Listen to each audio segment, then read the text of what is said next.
हाँ जी मेरे बच्चों, वेरी गुड मॉर्निंग। तो एडवांस अकाउंटिंग अपना फर्स्ट चैप्टर चल रहा है, बाईबैक ऑफ शेयर्स। कॉन्सेप्ट क्या है, क्यों बाईबैक किया जाता है, ये सब अपन ने पढ़ा। कुछ लीगल रिक्वायरमेंट्स बाईबैक की जो है वो अपन ने करी डिस्कस, एक क्वेश्चन भी किया। थोड़ा सा फास्ट रिकैप कर लेते हैं। फर्स्ट रूल इज़, जिन शेयर्स का बाईबैक होना है, मतलब इक्विटी शेयर्स का अगर बाईबैक होना है तो वो फुली पेड होने चाहिए। हाँ, सारे शेयर फुली पेड करने की ज़रूरत नहीं है, जिनका बाईबैक करना है वो फुली पेड होने चाहिए। मान लो क्लास ए क्लास बी अलग अलग तरह के इक्विटी शेयर्स हैं, आप क्लास ए का बाईबैक कर रहे हो तो क्लास ए वाले इक्विटी शेयर फुली पेड होने ज़रूरी है। सेकेंड रूल इज़ कि अगर बाईबैक किया जा रहा है तो बाईबैक तो हो सकता है आप फेस वैल्यू से ज़्यादा पे करोगे, प्रीमियम पे कर रहे हो, वो अलग मैटर है। पर जितनी फेस वैल्यू ऑफ शेयर्स का बाईबैक हो रहा है, तो आप मान लीजिए 5,000 शेयर बाईबैक कर रहे हो, फेस वैल्यू एक शेयर की 10 रुपये है, तो 5,000 इंटू 10 50,000 रुपये हुआ। उसके बराबर या तो proceeds of fresh issue, proceeds का मतलब कलेक्शन, कौन सा वाला, कैपिटल का। फ्रेश इश्यू से कैपिटल का जो पैसा आता है वो 50,000 होना चाहिए, या सीआरआर, या दोनों का कॉम्बिनेशन। और लास्ट रूल वाज, अगर बाईबैक प्रीमियम पे हो रहा है तो वो प्रीमियम जो आपको बाईबैक पे करना है उसको राइट ऑफ करने के लिए सिक्योरिटीज़ प्रीमियम काम आता है, जनरल रिजर्व काम आता है, पेनल अकाउंट काम में आता है, और एक कैपिटल रिजर्व भी काम में आता है। कौन सा वाला? रियलाइज्ड इन कैश वाला। ठीक है भाई। अब एक क्वेश्चन अपन ने किया था, हाँ कुछ और रूल्स भी हैं, नोट्स में आपको दिख रहे होंगे, वो भी पढ़ने नहीं हैं। पहले अपन एक दो क्वेश्चन और करेंगे ताकि एंट्रीज़ का मामला अपने फिट हो जाए। एंट्रीज़ बड़ी आसान सी है। हाँ, कुछ इस चैप्टर की जहाँ तक एंट्रीज़ हैं वो तो दो तीन ही हैं। एक्स्ट्रा एंट्रीज़, पार्टली पेड को फुली पेड करने वाली, फ्रेश इशू वाली। उसके बाद बाईबैक की दो एंट्रीज़ हैं, पहले बाईबैक ड्यू करना है, फिर पैसे देना है, फिर प्रीमियम राइट ऑफ करना है, और अगर फ्रेश इशू नहीं है तो सीआरआर बनाना है। This is all what we did in question number 1। एक क्वेश्चन अपन और कर लेते हैं। अब क्वेश्चन नंबर 2 पे आइए। देखिए, M limited furnishes following summarized balance sheet on 31st March 2019। तो ये बैलेंस शीट आपको दी है, रुपीज़ इन थाउजेंड्स में है ना। अगर बैलेंस शीट थाउजेंड्स में है, मैंने आपको पहले भी कह रखा है, सोल्यूशन भी थाउजेंड्स में ही रहेगा, कन्वर्ट करने की कोई ज़रूरत नहीं है। Equity and liability, share capital, issued and subscribe में 3 लाख इक्विटी शेयर्स हैं, 10 ईच फुली पेड वाले, 20,000 प्रेफरेंस शेयर्स हैं, 100 ईच वाले। ब्रैकेट में लिखा है issued 2 months back for the purpose of by back. मतलब ये जो प्रेफरेंस शेयर आपको दिख रहे हैं ना, 20,000 शेयर, क्वेश्चन कह रहा है ये अभी 2 महीने पहले बाई बैक के लिए ही इशू किए हैं। तो देखिए, this is fresh issue for by back, तो ऑब्वियसली ये 2,000 तो आप कहेंगे प्रोसीड्स ऑफ फ्रेश इशू हो गया। उससे ज़्यादा अगर बाई बैक है तो सीआरआर बनाना पड़ेगा। अब इस क्वेश्चन में एक आराम और क्या हुआ कि फ्रेश इश्यू की एंट्री अपने को नहीं करनी है, कारण ये बैलेंस शीट आपको दी हुई है, इसमें फ्रेश इश्यू वाले शेयर्स आ चुके हैं, मतलब इश्यू हो चुका है। देन रिजर्व सरप्लस में capital reserve, revenue reserve, securities premium, PNL account. Now capital reserve भी है। कैपिटल रिजर्व के लिए जब सीआरआर के मैंने लिखवाया था उसमें एक नोट लगवाया था, कैपिटल रिजर्व कौन सा काम आता है? Realised in cash. और अगर क्वेश्चन ने कुछ नहीं कह रखा है, हम कैपिटल रिजर्व को हाथ नहीं लगाएंगे, मतलब हम ये मानेंगे not realised in cash, not to be used.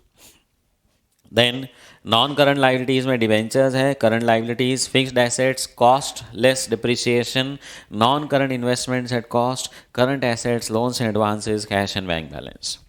हाँ, जैसे तो आपने 12th में फाउंडेशन में एक वो बैलेंस शीट ऑफ कंपनीज़ का फॉर्मेट थोड़ा बहुत देखा होगा, नहीं भी देखा है तो कोई चिंता नहीं, फर्स्ट ग्रुप में देख ही रहे हैं अपन। तो ये ब्रॉडली उसी लाइंस पे बैलेंस शीट वर्टिकल फॉर्म में बनी हुई है। ओके, अब क्या लिखा है?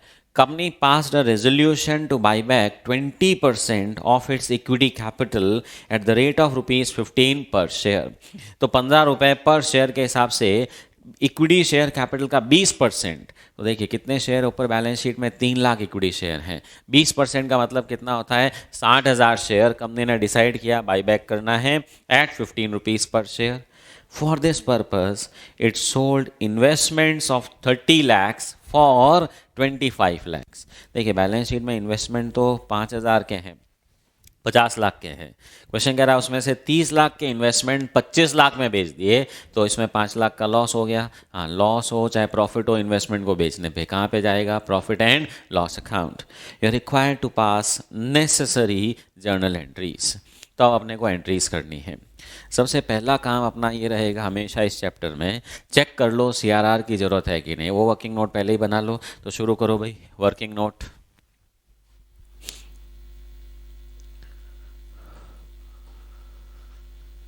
Calculation of CRR required, face value of buyback. तो देखिए 3 लाख शेयर है, उसका 20% यानी कि 60,000 शेयर बाईबैक करेंगे और 10 रुपया पर शेयर है। हाँ जी, तो रुपीज़ इन थाउजेंड्स में 600 हुआ, less fresh issue of preference shares.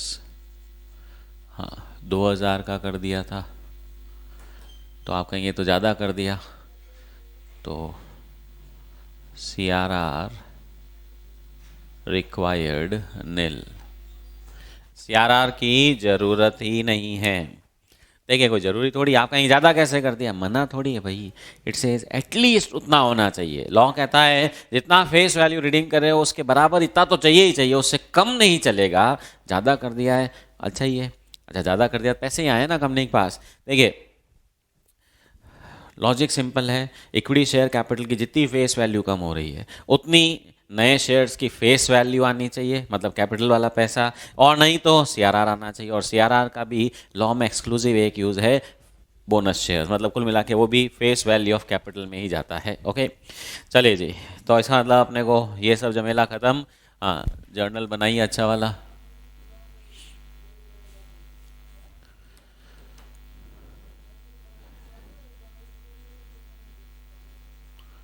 Serial number, particulars, debit rupees in thousands, credit rupees in thousands. हाँ, फ्रेश इश्यू की तरह एंट्री करनी नहीं है। अच्छा, इक्विटी शेयर पहले से फुली पेड है, वो भी कोई काम है नहीं।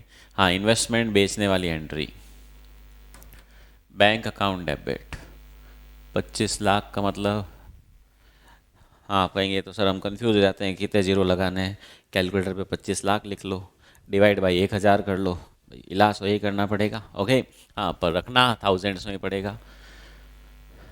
P&L अकाउंट डेबिट, ब्रैकेट में लिख दीजिए लॉस, कितने का हुआ, 5 लाख का, to investments 3000। Narration, being sale of investments,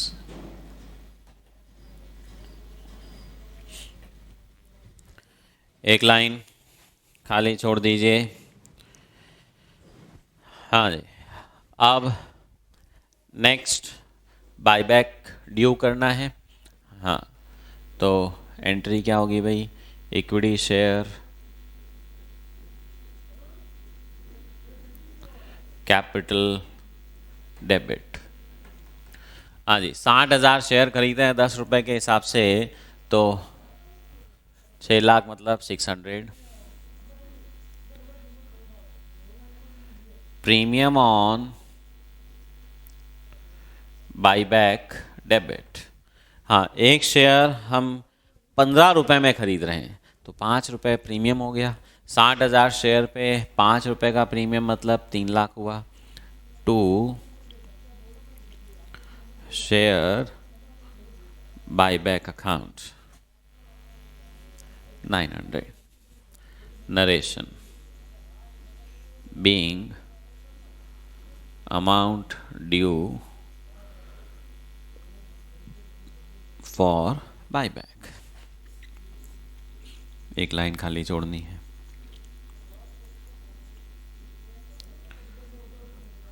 share buyback account debit 900 to bank 900, पैसा दे दिया। नरेशन, being amount paid for buyback.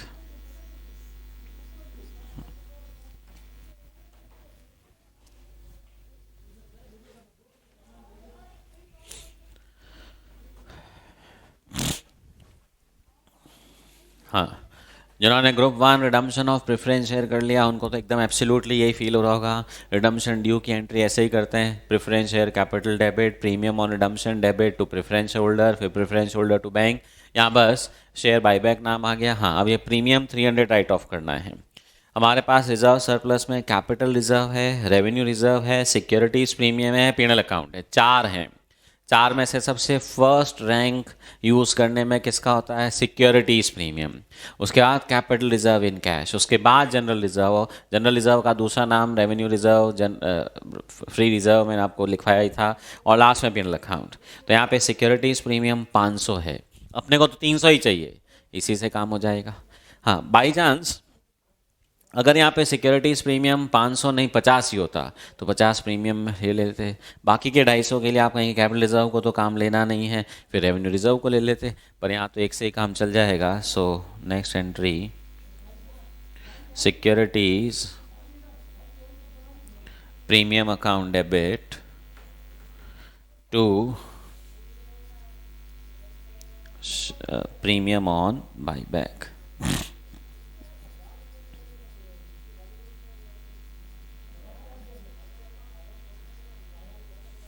हाँ जी, narration being premium return of.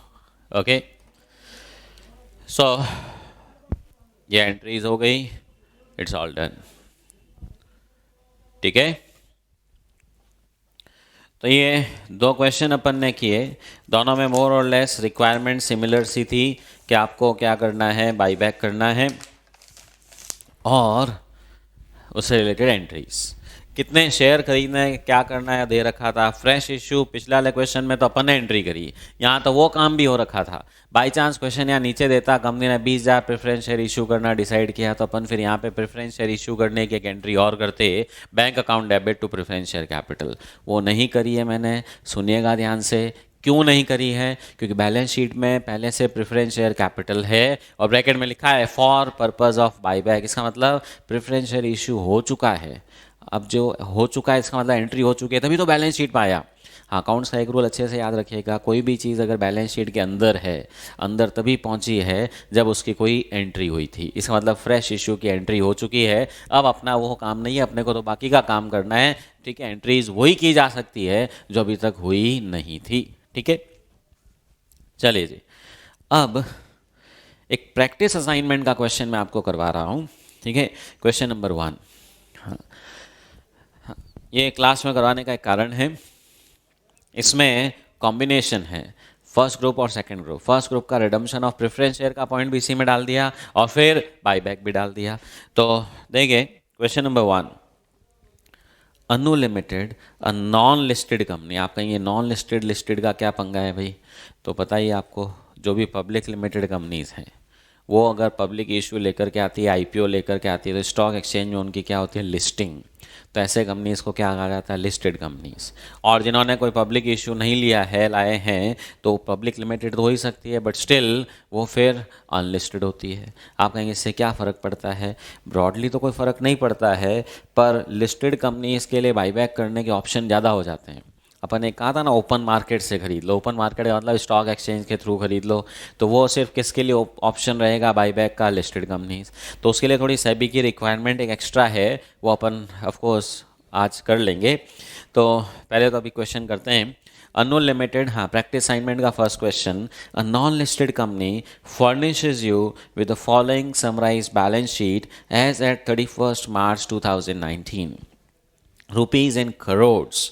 हाँ, ये तो करोड्स में आ गई, कोई दिक्कत नहीं, अपना सोल्यूशन भी करोड्स में ही रहेगा। Share capital authorised issued 12% redeemable preference shares of 100 each fully paid, equity shares of 10 each fully paid, reserve surplus में capital reserve, securities premium, revenue reserve, application of funds fixed asset cost less provision for depreciation, non current investments at cost market value 400 crore है और balance sheet में 100 करोड़ है। आप कहेंगे ऐसे कैसे, market value 400 crore और बैलेंस शीट में 100 करोड़ ही है। हमने मान लो जब खरीदा 100 करोड़ में खरीदा, आज वैल्यू बढ़ गई, तो वैल्यू जैसे जैसे बढ़ती है कोई बैलेंस शीट में वैल्यू थोड़ी चेंज होती है। बैलेंस शीट में तो वैल्यू कब चेंज होती है, जब आप उनको बेचोगे। ठीक है, next, current assets less current liabilities. हाँ, ये थोड़ा सा प्रेजेंटेशन ऐसे दिया हुआ है। रिजर्व सरप्लस में वापस से ध्यान देते हैं अपन। एक तो कैपिटल रिजर्व है, सिक्योरिटीज प्रीमियम है, रेवेन्यू रिजर्व है। कैपिटल रिजर्व कुछ नहीं लिखा हो तो काम में नहीं लेंगे। Now the company redeemed preference shares on 1 अप्रैल 2019। तो ऊपर बैलेंस शीट में जो 12% रिडीमेबल प्रिफरेंस शेयर है 100 ईच फुली पेड 75 करोड़ के, क्वेश्चन कह रहा है कंपनी ने इनका भी रिडम्पशन कर दिया। ठीक है साहब। It also bought back 50 lakh equity shares of 10 each at 50 rupees per share।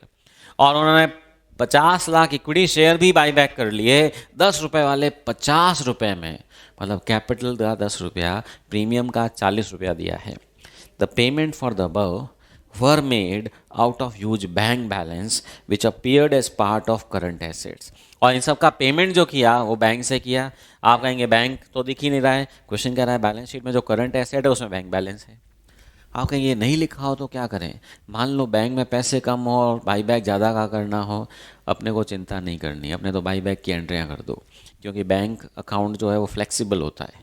Balance पड़ा है तो एसेट साइड में आ जाता है, नहीं तो ओवरड्राफ्ट होकर के लाइबिलिटी में आ जाता है। आप कहें क्या मालूम बैंक के पास ओवरड्राफ्ट फैसिलिटी है कि नहीं है। अपने को चिंता नहीं करनी, अपन मान के चल रहे हैं अपन बड़ी कंपनीज का काम कर रहे हैं। बैंक वाले खुद लाइन लगा के खड़े हैं, साहब हमसे ओवरड्राफ्ट ले लो ले लो। ठीक है, भले आप माल्या बन जाओ पर पैसा तो हमसे लो ही लो। तो इसलिए overdraft is always available. That is मतलब कुल मिला के अपने को दिमाग ही नहीं लगाना है कि बैंक बैलेंस है नहीं है, ज़्यादा है कम है, नॉट आर बिजनेस। अपने को तो एंट्रीज करनी है। बट समझिए यहाँ पर क्वेश्चन ने 2 in 1 जॉब दे दिया। एक, रिडम्पशन ऑफ प्रेफरेंस शेयर भी करो और बाईबैक भी करो। आप कहेंगे रिडम्पशन तो इस ग्रुप 2 के कोर्स में नहीं है। हाँ देखिए, सीए के कोर्स में तो है, तो इसलिए आना तो चाहिए ही। और ग्रुप 1 भी करना ही है तो ग्रुप 2 में भी याद रखना पड़ेगा। तो आप कहेंगे रिडम्पशन की एंट्रीज, हाँ जिन्होंने ग्रुप 1 कर लिया उनको तो याद ही है, नहीं भी किया तो ये जो 2-3 एंट्रीज की हमने, सिमिलर एंट्रीज रिडम्पशन की भी होती है। ड्यू करो, पैसा दो, और रिडम्पशन में भी सेम रिक्वायरमेंट है। अगर फ्रेश इशू नहीं है तो फिर आपको जितना face value of preference share redeem किया उसके बराबर सीआरआर बनाना पड़ेगा। क्योंकि रिडम्पशन और बाईबैक के लॉ में प्रोविज़न भले ही सेक्शन अलग अलग है, कॉन्सेप्ट तो सेम ही है। शोल्डर को पेमेंट किया जा रहा है, इसलिए रूल्स भी सेम हैं। चलिए भाई, वर्किंग नोट बनाइए पहले। Calculation of CRR required for equity shares buyback. हाँ, रुपीज इन करोड़ से,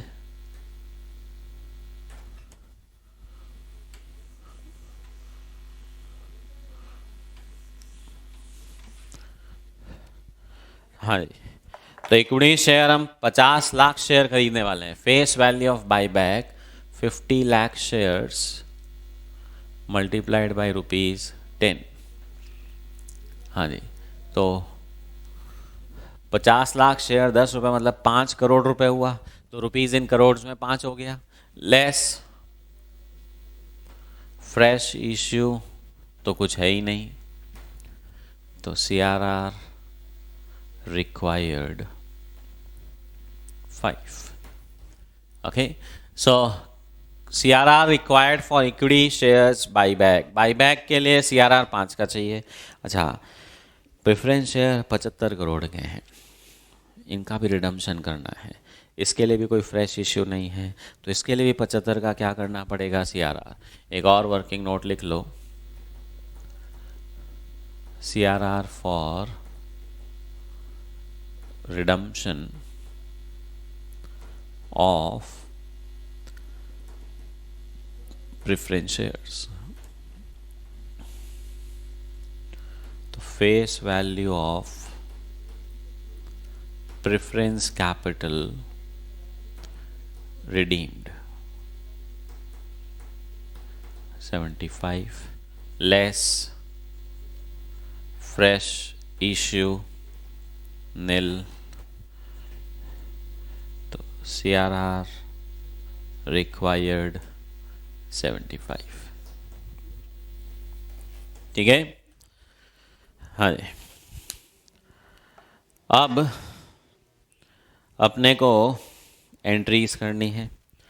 हाँ, मैं थोड़ा सा ये वाली काम ले लूँगा भाई।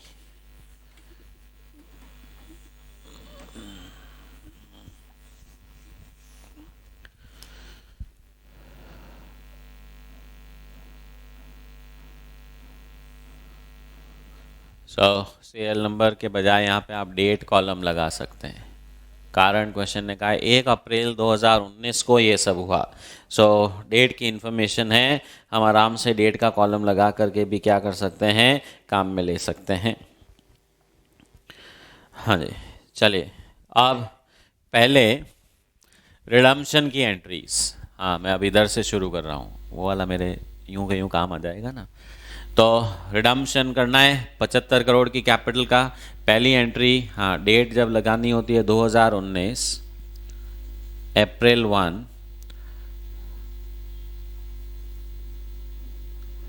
Preference share capital debit 75, premium तो है नहीं, टू प्रेफरेंस शेयर होल्डर्स। हाँ, रिडम्पशन भी प्रीमियम पे हो सकता है, बट इस क्वेश्चन में तो है नहीं। Narration being redemption due. तो प्रेफरेंस कैपिटल रिडीम करनी है, तो देखिए कैपिटल रिडीम करनी है, कैपिटल लाइबिलिटी साइड में अकाउंट बंद करना है, तो उसको डेबिट तो करना ही है। पैसे किसको देने हैं, प्रेफरेंस होल्डर्स को। और next entry, preference share holders debit to bank. पैसा दिया, काम खत्म, कि भाई 75 करोड़ रुपए दे दिए। Narration being amount paid. हाँ, अब 75 करोड़ का जैसे ही प्रेफरेंस शेयर रिडीम किया, आप कहेंगे उसके बराबर एक CRR बनाना पड़ेगा। तो CRR बनाने के लिए कैपिटल रिजर्व काम नहीं आ सकता, सिक्योरिटीज प्रीमियम भी काम नहीं आता, तो एक ही बचा, कौन सा, revenue reserve. Entry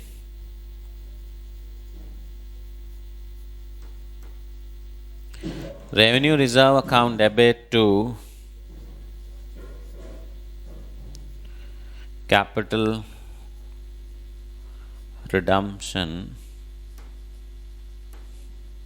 reserve 75। Narration being CRR made।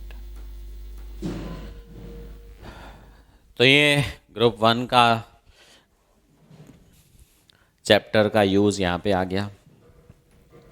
हाँ, अब बाईबैक की एंट्री, 50 लाख शेयर 10 रुपए वाले 50 रुपए में खरीद रहे हैं, तो बाईबैक की जो पहली एंट्री होगी, equity share capital debit, okay, हाँ, कितना, 5 करोड़ रुपए। प्रीमियम ऑन बाईबैक डेबिट, हाँ जी, प्रीमियम हम 40 रुपये दे रहे हैं, 50 लाख शेयर पे 40 रुपये का मतलब कितना, 20 करोड़ रुपए हो गया। To share buyback account 25 crore. हाँ, ये मेरे वापस काम आ गया ना भाई। तो equity share capital debit, premium on buyback debit to share buyback account. Narration being amount due for buyback. समझ लीजिए 50 लाख शेयर हैं, 50 रुपये मतलब 25 करोड़ रुपए हो गए भाई। 10 रुपये से 5 करोड़ होते हैं, 50 रुपये से 25 करोड़ हो गए, और रुपीज़ इन करोड़ है इसलिए सिर्फ 25 लिखा। हाँ, अब पैसे देने, next entry, share buyback account debit to bank 25 being amount paid for buyback. हाँ, प्रीमियम 20 करोड़ है। हमारे पास सिक्योरिटीज प्रीमियम 25 करोड़ है, प्रॉब्लम ही नहीं। Securities premium to premium on buyback 20 crore रुपए राइट ऑफ हो जाएगा। और लास्ट एक एंट्री और करनी है, हाँ लास्ट वाली एंट्री मैं ऊपर लिख रहा हूँ भाई, सीआरआर बनाने की। Revenue reserve account debit to CRR.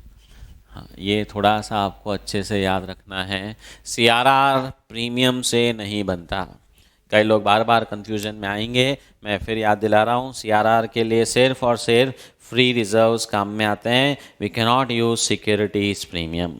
Okay, reason is simple, CRR सिर्फ डिविजिबल प्रॉफिट्स, मतलब जो प्रॉफिट डिविडेंड में बांटे जा सकते हैं उनसे ही बनाया जा सकता है, इसलिए premium can not B use. क्योंकि सिक्योरिटीज प्रीमियम के यूजेस में सीआरआर है नहीं, या मैं ये कह दूँ डिविडेंड है नहीं, तो इसलिए सीआरआर सिर्फ फ्री रिजर्व से। जबकि प्रीमियम ऑन बाईबैक जो है वो सिक्योरिटीज प्रीमियम से राइट ऑफ हो सकता है। ठीक है, क्लियर?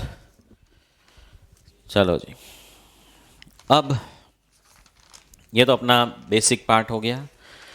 अब कुछ फर्दर रिक्वायरमेंट्स जो हैं बाईबैक को लेकर के, जो इसको एडवांस अकाउंट्स के सिलेबस में आने के लिए क्वालिफाई करता है। अदरवाइज तो आप कहेंगे बाईबैक जैसा चैप्टर एडवांस अकाउंट्स में कहीं को है, क्या है इसमें ऐसा, ये एंट्रीज में क्या नया रखा है, ये तो फाउंडेशन में ही रख देते, और इंटर में भी ग्रुप 1 में नहीं, ग्रुप 2 में एडवांस अकाउंट्स में। क्योंकि अब अपन थोड़ी सी मैक्स का यूज़ करने वाले हैं। हाँ, वैसे कई लोगों का मैक्स का नाम सुनते एकदम टेंशन आ जाती है कि क्या सर, हमको तो कहा गया था सीए कर ले, मैक्स का सिर्फ फाउंडेशन में झेलना है थोड़े से नंबर के लिए, बाद में झंझट ख़त्म, ज़िंदगी भर मैक्स फ्री। हाँ, ऐसा मत समझिए, मैक्स तो पार्ट ऑफ लाइफ है, प्रॉफिट लॉस भी तो मैक्स ही है। तो यहाँ पे मैक्स बस अपने थोड़ी सी अर्थमेटिक वाली है, सिंपल सी कैलकुलेशन है, रूल्स हैं जो अपने को समझने हैं कि अगर कोई कंपनी बाईबैक कर रही है, अभी तक के जो अपन ने क्वेश्चन किए उसमें कितने शेयर कंपनी को खरीदने हैं वो दिए हुए थे, पर अब लॉ में कुछ रेस्ट्रिक्शंस हैं कि एक कंपनी कितने शेयर्स तक खरीद सकती है। मतलब सेक्शन 68 जो है उसमें कई तरह के प्रोविजंस डाले गए हैं कि एक बार में कोई भी कंपनी अगर बाईबैक करना चाहती है, आप कहेंगे हमारे 1 लाख शेयर हैं, सारे ही खरीद लेगा, झगड़ा ही खत्म एक बार में। नो भाई, जब शेयर ही नहीं बचेंगे तो कंपनी कैसे रहेगी, कोई तो शेयर चाहिए ना।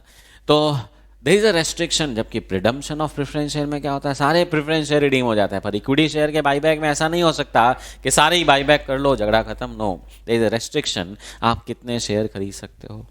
देयर इज अनदर रेस्ट्रिक्शन, कितना पैसा काम में ले सकते हो। कारण अभी अपन ने क्वेश्चन में देखा 10 रुपये का शेयर 50 रुपये में खरीद रहे हैं, so there is a huge premium, इतना पैसा जा रहा है, 25 करोड़ रुपए चले गए। अब पता चला हमारे पास तो टोटल है ही 25 करोड़, सारे पैसे बाईबैक में बांट दो। No, that can not be done, क्योंकि इतना पैसा लगता है। तो कंपनी का जब इतना पैसा बाहर जाता है और वो भी during life time of the company, तो हो सकता है जो बेचारे क्रेडिटर्स हैं उनकी रिस्क बढ़ जाए। तो इसलिए लॉ ने उस पर भी क्या कर रखा है, रेस्ट्रिक्शन लगा रखा है। अच्छा, जिन लोगों ने लोन दे रखा है, पता चला उनको लोन का तो अभी तक हमने कोई रीपेमेंट किया नहीं और उससे पहले बाईबैक ले आए, तो उन लोगों को भी डर लगता है कि हमारे पैसे दे दो फिर बाईबैक करते रहना। तो there is some restriction on this debt equity ratio. तो वो अपने को अब थोड़ा अच्छे से समझना है कि लॉ ने क्या क्या रूल्स बना रखे हैं। ओके, और वो जो लेटेस्ट रिक्वायरमेंट है अपन उसके हिसाब से इसको क्या करने वाले हैं, डिस्कस करने वाले हैं। क्योंकि सेबी भी क्या करती है, गाइडलाइंस मॉडिफाई करती रहती है एंड सो ऑन।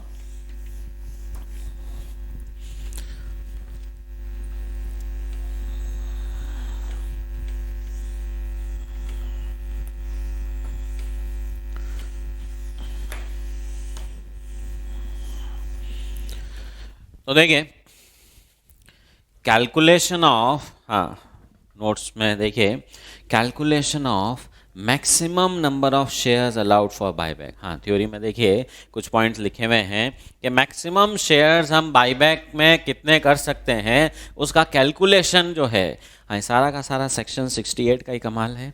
हाँ, ये सेक्शन जो है ये थोड़ा सा कंफ्यूजिंग है। हाँ, कंफ्यूजिंग मतलब ऐसे तो नहीं है, पर अपने इंस्टीट्यूट ने थोड़ा इसको कंफ्यूजिंग बना रखा है कि इंस्टीट्यूट के क्वेश्चन में रादर क्वेश्चंस की क्या बात करूँ, एक ही क्वेश्चन में इंस्टीट्यूट ने एक एक्स्ट्रा पॉइंट यूज़ कर रखा है। और देखिए पास होना ज़रूरी है, इंस्टीट्यूट अपना माई बाप भगवान है एग्ज़ाम में पास करवाने के लिए, तो उसके खिलाफ अपन जाएंगे नहीं। तो जैसा इंस्टीट्यूट ने रूल्स बना रखे हैं अपन भी उसी तरह से उसी स्पिरिट में इसको क्या करेंगे, फॉलो करेंगे। तो देखिए क्या लिखा है, unlike redemption buyback is not allowed for all the share, सारे शेयर्स का बाईबैक नहीं हो सकता। As per companies act maximum number of shares allowed for buyback in a period of 12 months. आप कहेंगे 12 मंथ्स कहाँ से कहाँ तक, जिस दिन रिजोल्यूशन पास हुआ, आपने कहा साहब 1 जनवरी को रिजोल्यूशन पास हुआ, तो 1 जनवरी से 31 दिसंबर, ये 12 महीने हो गए। आपने कहा 15 जुलाई को रिजोल्यूशन पास हुआ, तो इस साल 15 जुलाई से अगले साल 14 जुलाई तक, कोई भी जिस दिन रिजोल्यूशन पास हुआ वहाँ से अगले 12 महीने के लिए रेस्ट्रिक्शन लग जाएगा कि इससे ज़्यादा बाईबैक नहीं कर सकते। उसके अगले साल फिर से नया बाईबैक, फिर अगले साल नया buyback, that is always there. तो 3 टेस्ट हम पढ़ने वाले हैं। पहला है शेयर आउटस्टैंडिंग टेस्ट, दूसरा है रिसोर्सेज टेस्ट, तीसरा है डेट इक्विटी टेस्ट। इन तीनों टेस्ट से हम क्या करेंगे, कितने शेयर खरीदे जा सकते हैं वो निकाल लेंगे, और इन तीनों में से जो नंबर ऑफ शेयर सबसे कम आएंगे उतने ही शेयर्स खरीदे जा सकते हैं, क्योंकि तीनों टेस्ट कहते हैं बस इससे ज़्यादा बाईबैक नहीं हो सकता।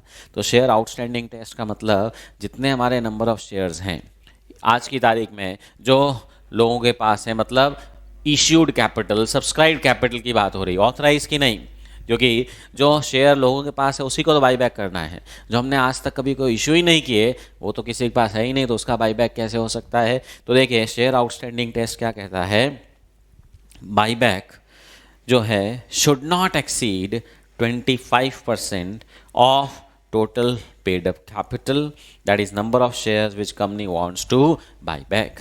तो जितने भी हमारे नंबर ऑफ इक्विटी शेयर्स हैं उसका 25%, उससे ज़्यादा बाईबैक नहीं हो सकता। हाँ, बस यही एक पॉइंट है जहाँ लॉ का सेक्शन 68 जो उसमें ऐसा कुछ नंबर ऑफ शेयर्स की बात नहीं आ रही है, बट अपने इंस्टीट्यूट इसको यूज़ करती है, इसलिए अपन भी काम में लेंगे। ओके, तो एक साल में जो आपके नंबर ऑफ इक्विटी शेयर्स हैं, कौन से वाले, जो आज की तारीख में सब्सक्राइब्ड शेयर्स हैं, ओके, तो सब्सक्राइब्ड वाले नंबर ऑफ इक्विटी शेयर्स का 25%, इससे ज़्यादा बाईबैक नहीं हो सकता। सपोज कंपनी के 1 लाख इक्विटी शेयर्स हैं of 10 each fully paid, it comes to 10 lakhs। Okay, तो 1 लाख शेयर का 25%, यानी कि आप हाईएस्ट कितने शेयर खरीद सकते हो, 25,000, इससे ज़्यादा नहीं।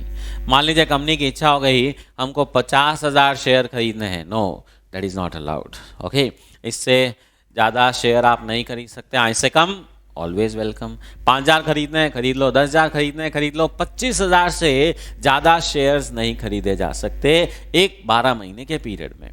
तो आप कहेंगे अच्छा 25% का मतलब फिर ठीक है 25, 25, 25, 25, 4 साल में सारे खरीद लेंगे। नो, आज आपने 1 लाख शेयर में से 25,000 खरीद लिए, तो पीछे कितने बचेंगे, 75,000।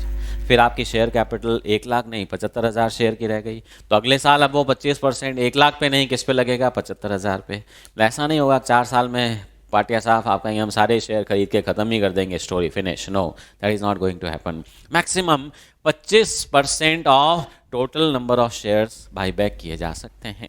ठीक है, याद आ जाएगा आराम से। अब सेकंड कंडीशन, इन 25,000 शेयर को खरीदने के लिए आप कितना पैसा काम में ले सकते हैं, how much amount to be used. कारण आपने कहा ठीक है 25,000 शेयर खरीद लें, एक शेयर कितने में खरीदेंगे, 5,000 रुपये में।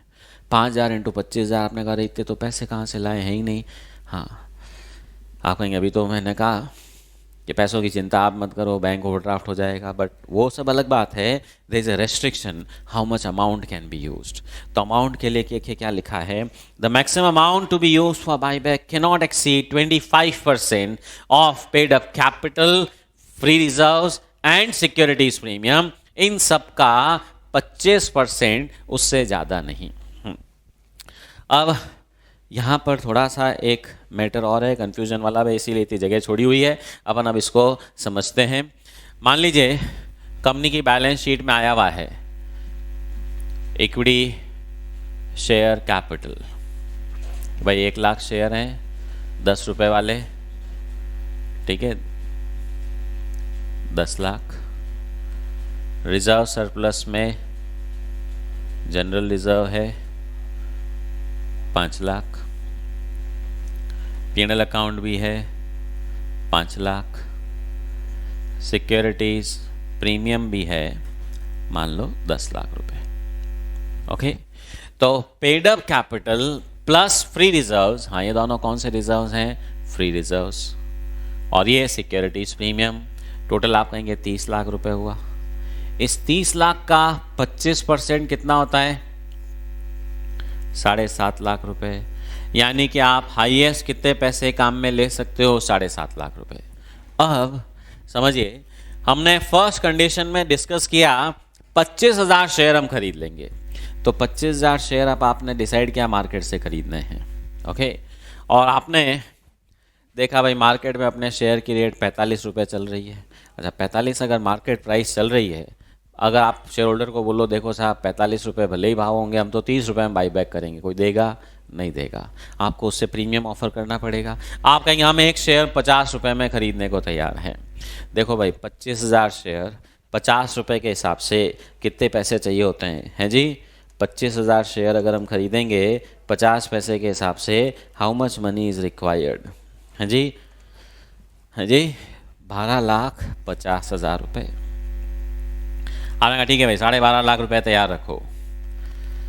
तो सेकंड कंडीशन कहती है रुको भाई, हम मैक्सिमम पैसा जो आपको खर्च करने दे सकते हैं बाई बैक के लिए वो 7.5 लाख रुपए, उससे ज़्यादा काम में नहीं ले सकते। ऐसा थोड़ी है कि सब काम में ले लो बाई बैक के लिए फिर बाकी लोग इंतजार ही करते रहे। This is the maximum amount we can use for buyback and that is 12,50,000 rupees, sorry 7,50,000। आप कहेंगे अरे मेरे को तो 25,000 शेयर खरीदने हैं, इसका मतलब आप 25,000 शेयर नहीं खरीद पाएंगे। तो आप कहेंगे कितना खरीद पाएंगे? 7.5 लाख रुपए है, डिवाइडेड बाई एक शेयर कितने में खरीदने का सोच रहे हो आप? 50 रुपये बाई बैक ऑफर प्राइस दे रहे हो, तो 7.5 लाख रुपए से आप 50 रुपये के हिसाब से कितने शेयर खरीद पाएंगे? 15,000 शेयर। इसी में खुश रहो भाई।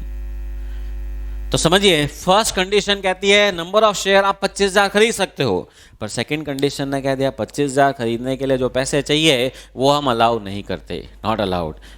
एक लिमिट होती है ना, कितना पैसा काम में ले सकते हो। आपके कैपिटल रिजर्व्स का 25%, ध्यान दीजिएगा, बैंक बैलेंस का 25% नहीं है। इसीलिए मैंने कहा था बैंक की चिंता आप मत करो, ये लाइबिलिटी साइड की बात हो रही है कि इसका 25% 7.5 लाख रुपए हम काम में ले सकते हैं। तो उससे कितने शेयर बनते हैं भाई? 15,000। तो फर्स्ट कंडीशन कह रही है 25, सेकंड कंडीशन कह रही है 15, विच एवर इज लेस। कारण 25 में खरीद नहीं सकता, 15 से काम चलाना पड़ेगा। इसीलिए मैंने कहा maximum is lowest of the following. अब मान लो एक शेयर आप सिर्फ 20 रुपए में ही खरीद रहे हो, it is 20 rupees.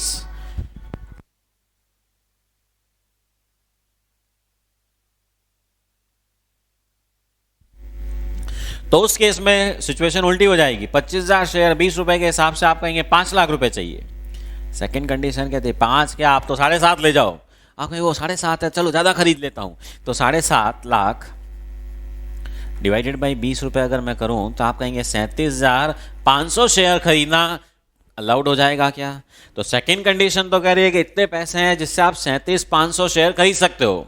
First condition कहती है 25,000 होते ही घर पे वापस आ जाना, उससे ज़्यादा शॉपिंग मत करना, क्योंकि फर्स्ट कंडीशन ने रिस्ट्रिक्शन लगा दी है 25,000। तो इसीलिए मैंने कहा विच एवर इज लेस। तो आगे क्या लिखा है? 10 number of shares based on second condition is amount as calculated divided by buyback price per share. ठीक है, तो paid up capital plus free reserves plus premium. अब देखिए कंपनीज एक्ट में जो ये सेक्शन है बना हुआ, ये थोड़ा सा अलग तरह से है। कंपनीज एक्ट में जो ये पहली लाइन है ना, उसमें नंबर ऑफ शेयर्स का वर्ड यूज ही नहीं किया है। उन्होंने लिखा है सेक्शन 68 में 25% of paid up capital and free reserves. फिर वापिस अगली लाइन में यही लिख दिया 25%। तो आप कहेंगे दोनों जब एक ही है तो फिर ये क्यों है? पर जो भी है, अपने इंस्टीट्यूट ने इसका इंटरप्रिटेशन ऐसे ही ले रखा है, स्टडी मटेरियल में भी ऐसे ही है। पहले नंबर ऑफ शेयर से बात करो, फिर अमाउंट।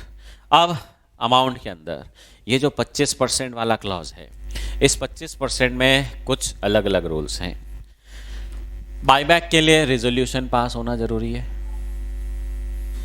अब वो रिजोल्यूशन जो है, अगर आपको 25% अमाउंट काम में लेना है तो शेयर होल्डर्स का स्पेशल रेजोल्यूशन होना चाहिए। पर आपने कहा नहीं नहीं, हमको तो इतना खरीदना ही नहीं है, हमको ना तो 25,000 खरीदने हैं ना 15,000 खरीदने हैं, हमको तो खाली 5,000 शेयर खरीदने हैं। तो क्या उसमें भी शेयर होल्डर का रिजोल्यूशन चाहिए? 1,000 शेयर ही खरीदना है तो भी शेयर होल्डर का रिजोल्यूशन चाहिए? तो लॉ ने कहा है अगर आप सिर्फ 10% of paid up capital plus reserves का अमाउंट काम में लेना चाहते हैं तो बोर्ड रिजोल्यूशन से भी काम चल जाएगा। नोट लिखो भाई। If buyback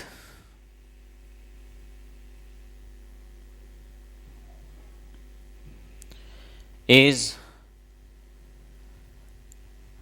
not more than, if buyback is not more than 10% of paid up equity capital, 10% of, bracket में लिख दीजिएगा, paid up equity capital plus free reserves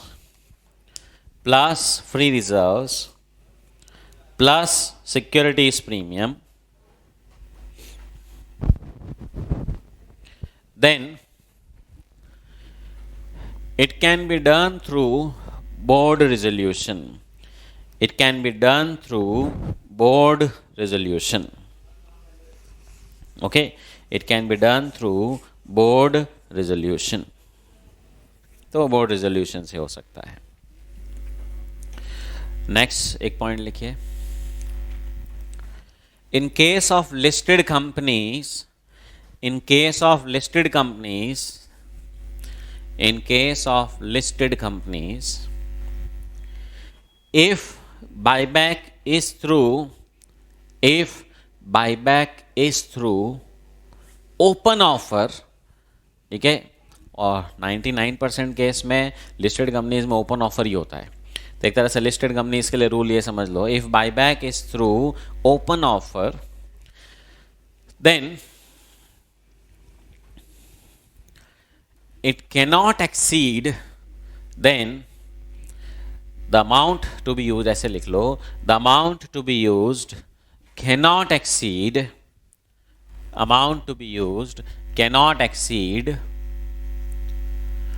15% of paid up equity capital plus free reserves, paid up equity capital plus free reserves plus securities premium, ठीक है, as per SEBI guidelines,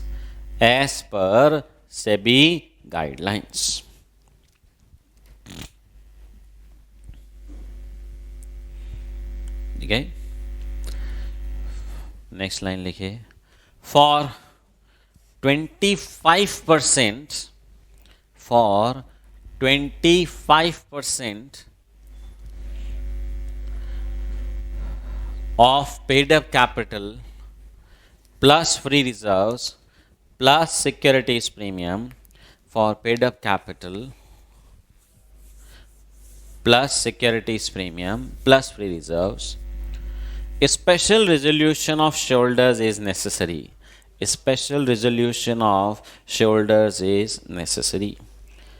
ठीक है,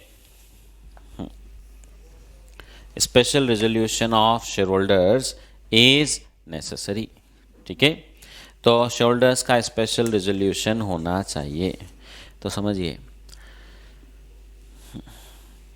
अगर आपको 10% या उससे कम खरीदना है, बोर्ड रेजोल्यूशन। 10%, ये अमाउंट की बातें हो रही है, 10% of paid up capital plus reserves plus premium, इतना पैसा काम में लेना है, बोर्ड रेजोल्यूशन। 15% किसके लिए रेस्ट्रिक्शन है? सेबी की तरफ से, लिस्टेड कंपनीज के लिए इन ओपन ऑफर, और बाकी जो भी कंपनीज है या लिस्टेड भी अगर other than open offer proportionate basis पे अब ऐसा कर रही है तो उनके लिए तो 25% है ही। ओके, अब एक लास्ट कंडीशन और है, डेट इक्विटी वाली। हाँ, वो थोड़ी सी अलग कॉम्प्लिकेशन है, उसके बारे में अपन कल डिस्कस करेंगे। ओके, तो आज होमवर्क में आपको कुछ नहीं करना है, अभी तक जो पढ़ा है वो आप इससे थोड़ा सा रिव्यू कर लीजिएगा। दो कंडीशंस अपन ने आज समझी, maximum number of shares is lowest of 3, पहला share outstanding test, number of shares into 25%, दूसरा रिसोर्सेज टेस्ट, बैंक से पैसा कितना काम में लिया जा सकता है। तो उससे पहले अमाउंट निकाल लो, फिर डिवाइडेड बाय बायबैक प्राइस करके नंबर ऑफ शेयर निकाल लो। मतलब अपन क्या करेंगे, क्वेश्चन का सोल्यूशन करते वक्त नंबर ऑफ शेयर्स में सारी कैलकुलेशन करेंगे कि कितने शेयर बन रहे हैं, कितने बन रहे हैं, जो लोएस्ट होएगा आप कहेंगे इतने शेयर ही खरीदे जा सकते हैं। ठीक है भाई, चलो जी, तो अब अपन बाकी का कल कंटिन्यू करेंगे।